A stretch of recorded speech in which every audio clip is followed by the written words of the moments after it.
ನಮಸ್ಕಾರ ವೀಕ್ಷಕರೇ, ಶೋಭಾ ಗೋವಿಂದರಾಜ್ ಯೂಟ್ಯೂಬ್ ಚಾನಲ್ಗೆ ಸ್ವಾಗತ. ನಮ್ಮ ಚಿತ್ರದುರ್ಗ ಜಿಲ್ಲೆಯ DS ಹಳ್ಳಿ ಸಮೀಪದಲ್ಲಿರುವ ಕುಂಚಿಂಗ್ನಾಳ್ ಜಾತ್ರೆಗೆ ಹೋಗೋಣ ಬನ್ನಿ.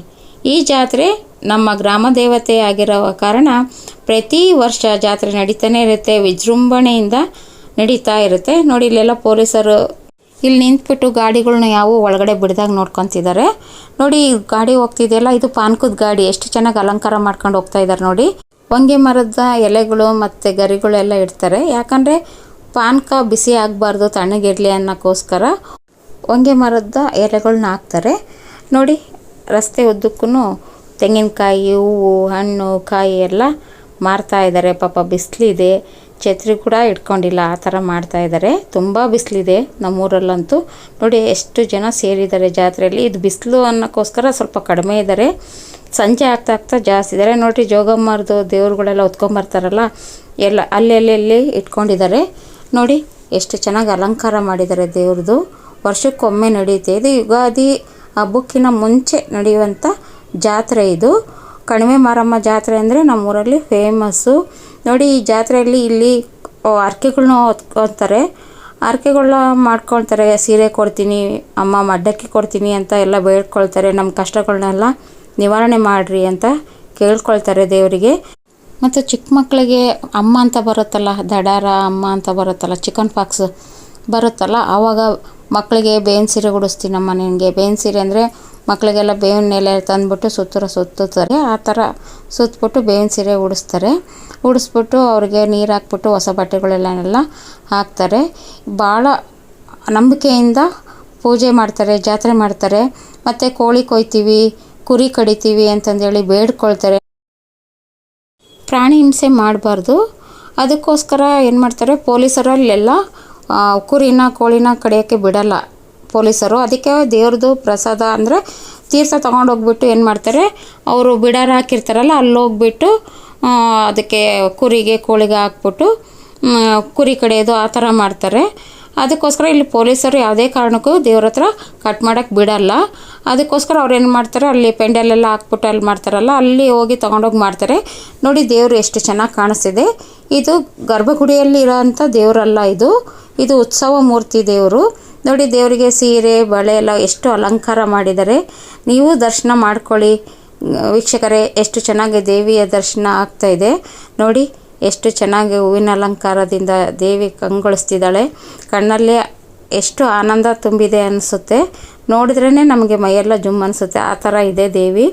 ನೋಡಿ, ನೀವು ದರ್ಶನ ಮಾಡ್ಕೊಳ್ಳಿ, ನಿಮಗೂ ಒಳ್ಳೆಯದಾಗಲಿ, ಎಲ್ಲರಿಗೂ ಒಳ್ಳೆಯದಾಗಲಿ ಅಂತ ಕೇಳ್ಕೊಳ್ತೀನಿ. ಎಷ್ಟು ದೇವ್ರಿಗೆ ನಾವು ನಂಬಿಕೆ ಇಟ್ಕೊಂಡು ನಾವು ಪೂಜೆ ಮಾಡ್ತೀವೋ ಅಷ್ಟು ಒಳ್ಳೇದು ಮಾಡ್ತಾರೆ. ನೋಡಿ ಎಷ್ಟು ಚೆನ್ನಾಗಿ ಜನ ಮರಳು, ಜಾತ್ರೆ ಮರಳು ಅನ್ನಂಗೆ ಜನಗಳು ತುಂಬಿರುತ್ತೆ. ಇವಾಗ ಬಿಸಿಲು ಅಂತ ಸ್ವಲ್ಪ ಕಡಿಮೆ ಇದೆ. ಸಂಜೆ ಹೊತ್ತಲ್ಲಿ ತುಂಬಾ ರಶ್ ಇರುತ್ತೆ. ಬೆಳಿಗ್ಗೆ ಹೊತ್ತೂ ಅಷ್ಟೇ ತುಂಬ ರಶ್ ಇರುತ್ತೆ, ಕಾಲಿಡೋಕ್ಕೆ ಜಾಗ ಆಗಲ್ಲ. ನಾವು ಚಿಕ್ಕ ಹುಡುಗರಿಂದ ಹೋಗಿದ್ದೀವಿ, ಈಗಲೂ ಹೋಗ್ತಾನೆ ಇರ್ತೀವಿ. ನೋಡಿ ಎಷ್ಟು ಚೆನ್ನಾಗಿ ಅಲಂಕಾರ ಮಾಡಿದ್ದಾರೆ. ತುಂಬ ರಶ್ ಅಂದರೆ ತುಂಬ ರಶ್ ಇರುತ್ತೆ. ನೂಕು ನುಗ್ಲು ಅಪ್ಪ, ಅಷ್ಟು ಸೆಕೆನೂ ಇರುತ್ತೆ, ಅಷ್ಟು ಜನದ ನೂಕು ನುಗ್ಲೂ ಇರುತ್ತೆ. ನೋಡಿ ಎಷ್ಟು ಚೆನ್ನಾಗಿ ಅಲಂಕಾರ ಮಾಡಿದ್ದಾರೆ ದೇವಿಗೆ. 3 ದಿವಸದಿಂದ ಮುಂಚೆನೇ ಅಲಂಕಾರ ನಡೆಯುತ್ತೆ. ಮೊದಲಿಂಗಿತ್ತಿ ಮಾಡ್ತಾರೆ, ಒಂದೊಂದು ದಿನ ಒಂದೊಂದು ಥರ ಪೂಜೆ ಇರುತ್ತೆ.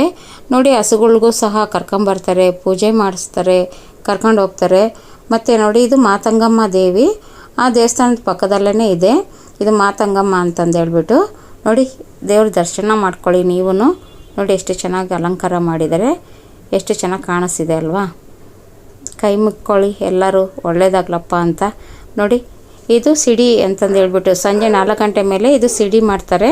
ನೋಡಿ, ಇಲ್ಲಿ ಮೇಲೆ ಕೂತ್ಕೊಂಡು ಸಿಡಿ ಆಡ್ತಾರೆ, ಫುಲ್ಲು ತಿರುಗುತ್ತೆ ಅದು, ಆ ಥರ ಮಾಡ್ತಾರೆ. ಅವಾಗಂತೂ ತುಂಬಾ ರಶ್ ಇರುತ್ತೆ, ಅಷ್ಟು ನುಗ್ಲಿರುತ್ತೆ, ಅಷ್ಟು ರಶ್ ಇರುತ್ತೆ. ಜಾತ್ರೆ ನೋಡೋಕ್ಕೆ, ಈ ಸಿಡಿ ನೋಡೋಕ್ಕೆ ಅಂತಲೇ ತುಂಬ ಜನ ಸಂಜೆ ಹೊತ್ತು ಬರ್ತಾರೆ. ನೋಡಿ, ಅಲ್ಲೆಲ್ಲಿ ಗೊರ್ರಪ್ಪಗಳಿರ್ತಾರೆ, ಯಾಕಂದರೆ ಜಾತ್ರೆ ಅಲ್ವಾ, ಎಲ್ಲ ಕಡೆ ಜನಗಳು ಇರ್ತಾರೆ. ನೋಡಿ, ಇಲ್ಲೆಲ್ಲ ತಿಂಡಿಗಳು ಕೊಡ್ತಿದ್ದಾರೆ. ಏನಂದರೆ ಪುಳಿಯೋಗರೆ, ಪ್ರಸಾದ, ಮಜ್ಜಿಗೆ ಎಲ್ಲ ಕೊಡ್ತಾರೆ. ನೋಡಿ, ಪುಳಿಯೋಗರೆ ಪ್ರಸಾದ ಕೊಡ್ತಾನೆ ಇದ್ದಾರೆ, ಬೆಳಗ್ಗೆಯಿಂದ ಪ್ರಸಾದ ಕೊಡ್ತಾನೆ ಇದ್ದಾರೆ. ನೋಡಿ, ಜಾತ್ರೆ ಅಂದಮೇಲೆ ಬಳೆ ಹಾಕ್ಸ್ಕೊಳದೇ ಇರೋಕ್ಕಾಗುತ್ತಾ? ನೋಡಿ ಎಷ್ಟು ಚೆನ್ನಾಗಿ ಬಳೆ ಕಾಣಿಸ್ತಿದ್ದಾವೆ. ಹೆಣ್ಮಕ್ಳಿಗೆ ಬಳೆ, ಏರ್ ಪಿನ್ನು, ಕಲರ್ ಪಿನ್ಗಳು ಅಂದರೆ ಎಷ್ಟು ಇಷ್ಟ ಅಲ್ವಾ? ನಿಮಗೂ ಇಷ್ಟ ಆಗ್ತಿದೆಯಾ? ಬೇಕಾ ನೋಡಿ, ನಾನು ಹಾಕಿಸ್ಕೊಂಡಿದ್ದೀನಿ, ನೀವು ಹಾಕ್ಸ್ಕೊಂಡಿದ್ದೀರಾ ಅಂತ ಅಂದ್ಕೊಳ್ಳಿ. ನೋಡಿ ಎಷ್ಟು ಚೆನ್ನಾಗಿ ಕಾಣಿಸ್ತಿದೆ ನೋಡಿ. ಅವ್ರು ಕೇಳ್ತಾ ಇದ್ದಾರೆ ಈ ಬಳೆ ಬೇಕಾ ಈ ಬಳೆ ಬೇಕಾ ಅಂತಂದು ಹೇಳ್ಬಿಟ್ಟು. ಎಷ್ಟು ಚೆನ್ನಾಗಿ ಕಾಣಿಸ್ತಾ ಇದ್ದಾವೆ ನೋಡಿ. ಮಕ್ಳಿಗೆ ಆಟ ಸಾಮಾನು ಎಲ್ಲ ಇದ್ದಾವೆ, ಎಲ್ಲ ಪೀಪಿ ಬಲೂನು ಎಲ್ಲ ತಿಂಡಿ ಅಂಗಡಿಗಳು ಎಲ್ಲ ಇದ್ದಾವೆ. ಜಾತ್ರೆ ಅಂದಮೇಲೆ ಇವೆಲ್ಲ ಇಲ್ಲ ಅಂದರೆ ಜಾತ್ರೆ ನಡೆಯೋಕ್ಕೆ ಸಾಧ್ಯನಾ? ದೇವ್ರ ದರ್ಶನವೂ ಆಯಿತು, ಬಳೆನೂ ಹಾಕ್ಸ್ಕೊಂಡಿವಿ. ಈಗ ತಿಂಡಿ ಕಡೆ ಬನ್ನಿ. ಬಾಯಲ್ಲಿ ನೀರುರ್ಸೋ ಅಂತಹ ತಿಂಡಿಗಳಿದ್ದಾವೆ ನೋಡಿ. ಎಷ್ಟು ಚೆನ್ನಾಗಿ ಮಾಡಿದ್ದಾರೆ ನೋಡಿ. ಇಲ್ಲಿ ಪಾನಕ ಕೊಡ್ತಿದ್ದಾರೆ, ಆವಾಗಲೇ ಹೇಳಿದ್ನಲ್ಲ ಪಾನಕದ ಗಾಡಿ ಅಂತ. ಇಲ್ಲಿ ಪಾನಕ ಕೊಡ್ತಿದ್ದಾರೆ, ನಾವು ಸಹ ಪಾನಕ ಕೊಡಿದ್ವಿ. ಬನ್ನಿ ವೀಕ್ಷಕರೇ, ನೀವು ಪಾನಕ ಕುಡಿಯುವಂದ್ರೆ ತುಂಬ ಚೆನ್ನಾಗಿದೆ, ತಂಪಾಗಿದೆ, ಎಷ್ಟು ಟೇಸ್ಟಿಯಾಗಿದೆ ಗೊತ್ತಾ. ಜಾತ್ರೆಯ ಪಾನಕ ಅಂದ್ರೇ ಭಾಳ ಟೇಸ್ಟು. ವರ್ಷಕ್ಕೊಂದು ಸರಿ ಪಾನಕ ಕುಡಿಯೋದಂದರೆ ಮಜಾ ಅಂದರೆ ಮಜಾ. ನೋಡಿ ಇಲ್ಲಿ ಗಾಡಿ ಇದೆ, ಪಾನಕದ ಗಾಡಿ. ಅಲ್ಲೆಲ್ಲಿ ಇಟ್ಟಿರ್ತಾರೆ ದೇವ್ರ ದರ್ಶನ ಆದಮೇಲೆ ಬಿಸಿಲಿದೆಯಲ್ಲ, ಅದೂ ಒಂದು ಹರಕೆ ಇಟ್ಕೊಂಡಿರ್ತಾರೆ. ನಾವು ಪಾನಕ ಮಾಡಿ ಕೊಡ್ತೀವಿ ಅಂತಂದು ಹೇಳ್ಬಿಟ್ಟು, ಮಜ್ಜಿಗೆ ಮಾಡಿ ಕೊಡ್ತೀವಿ ಅಂತಂದು ಹೇಳ್ಬಿಟ್ಟು, ದಾಹ ತೀರಿಸೋಕ್ಕೆ ಒಳ್ಳೆ ಚೆನ್ನಾಗಿ ಮಾಡ್ತಾರೆ ಗೊತ್ತಾ. ನೋಡಿ ಇಲ್ಲಿ ತಿಂಡಿಗಳು ಅಂತೂ ಎಷ್ಟು ಚೆನ್ನಾಗಿದ್ದಾವೆ. ಬೆಂಡು ಬತಾಸು ಗೊತ್ತಾ ನೋಡಿ, ಬೆಂಡು ಬತಾಸು ಎಷ್ಟು ಚೆನ್ನಾಗಿ ಕಾಣ್ತಿದೆ. ಜಾತ್ರೆ ಅಂದರೆ ಬೆಂಡು ಬತಾಸು ಖಾರ ಮಂಡಕ್ಕಿ ಅಂದ್ರೇ ತುಂಬ ಇಷ್ಟ. ಖಾರ ಮಂಡಕ್ಕಿ ಬೆಂಡು ಬತಾಸು ಮನೆಗೆ ತಗೊಂಡೋಗಿ ತಿನ್ನೋದ್ರಲ್ಲಿರೋ ಮಜಾ ಯಾವುದೂ ಇಲ್ಲ.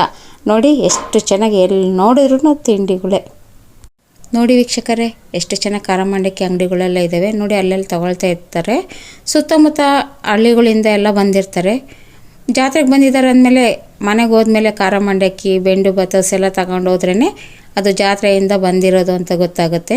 ನೋಡಿ ವೀಕ್ಷಕರೇ, ಎಲ್ಲಿ ನೋಡ್ರು ಜನ ತಗೊಳ್ತಾನೆ ಇರ್ತಾರೆ. ಎಷ್ಟೊಂದು ಅಂಗಡಿಗಳಿದ್ದಾವೆ, ಬೆಂಡು ಬತಾಸು ಖಾರ ಮಂಡಕ್ಕಿ ಅಂಗಡಿಗಳೇ ಎಷ್ಟೊಂದಿದ್ದಾವೆ ನೋಡಿ.